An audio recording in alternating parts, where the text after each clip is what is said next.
What up everyone? Another day, another verse na naman tayo, no? Day 148. So, nandito tayo ngayon sa Psalms chapter 8, verse 3 to 4. Tapos yung verse 9. Ang sabi dito, pinagmasdan ko ang langit na gawa ng iyong kamay, pati ang buwan at mga bituin na iyong inilagay.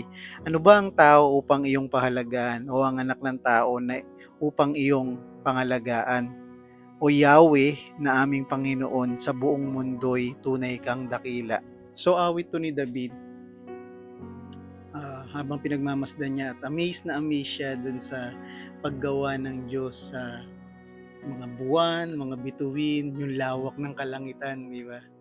Tapos napatanong siya, sa kabila ng lahat ng mga ginawa ng Lord na yon, na kamanghamangang mga ginawa niya, napatanong siya, sino ba tayong mga tao? Sino ba tayong mga tao para pahalagahan ng Panginoon, di ba? Pinapaalala ng verse na to sa atin yung kung gaano yung halaga natin sa Lord. Alam niyo mga kapatid, hindi aksidente na ginawa tayo ng Lord. Si Lord yung pumili sa atin. Hindi yung mga magulang natin, di ba? Kung babalikan natin yung biology science, di ba? Sabi doon, million or 300 million pa nga yata yung sperm cell saka yung one egg cell, nag-uunahan yung 300 million. Tapos out of 300 million, ikaw yung nabuo. Ikaw yung pinili. Hindi yun aksidente. Pinili ka ng Lord para mabuo, para mabuhay dito sa mundong ito. Ganun ka kahalaga. So pag-iisipin natin na parang, alam mo yun, parang nawawalan tayo ng ano sa sarili natin, parang hindi tayo, walang halaga yung buhay natin, nagkakamali ka. Dahil si Lord ang pumili sa atin. And merong reason, merong purpose kung bakit kanya pinili. Hindi tayo pare-parehas.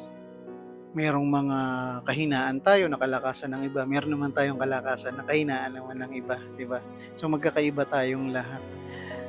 Pero yun nga, pinili tayo ng Lord for a purpose. And maaaring marami tayong sablay, maaaring iniisip natin sa sarili natin na wala tayong halaga or parang hindi tayo kamahal-mahal, ganyan.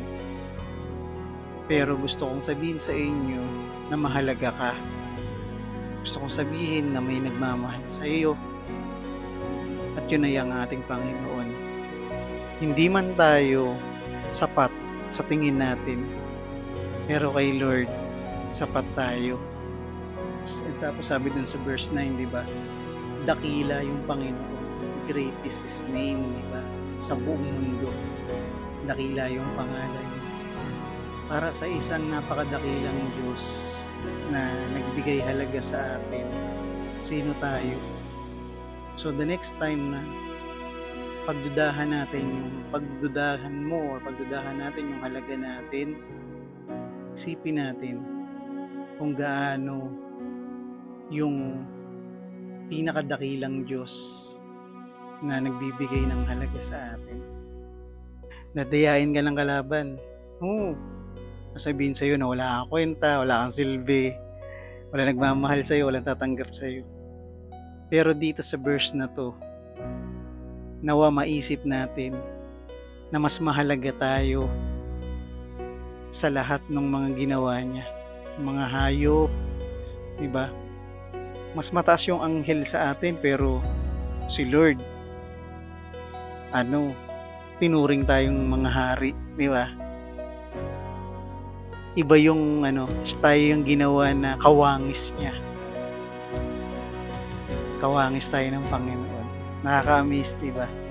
Sa lahat ng mga creation, tayo yung ginawa ng Lord na kawangis niya.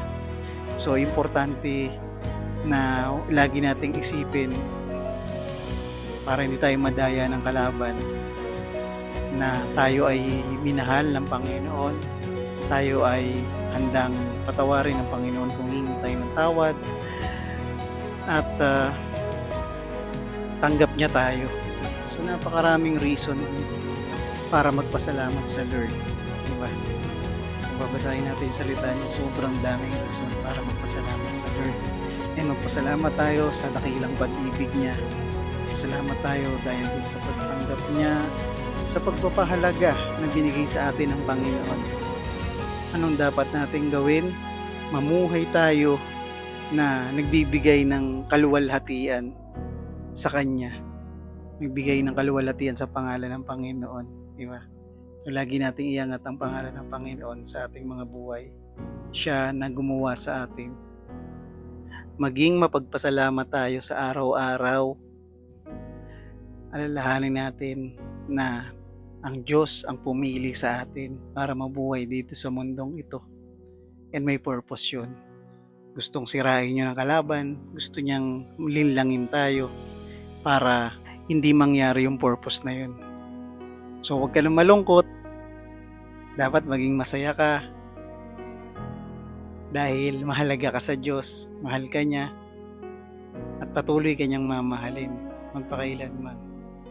So, God bless everyone and nawa ay patuloy nating palaganapin ang salita ng Panginoon.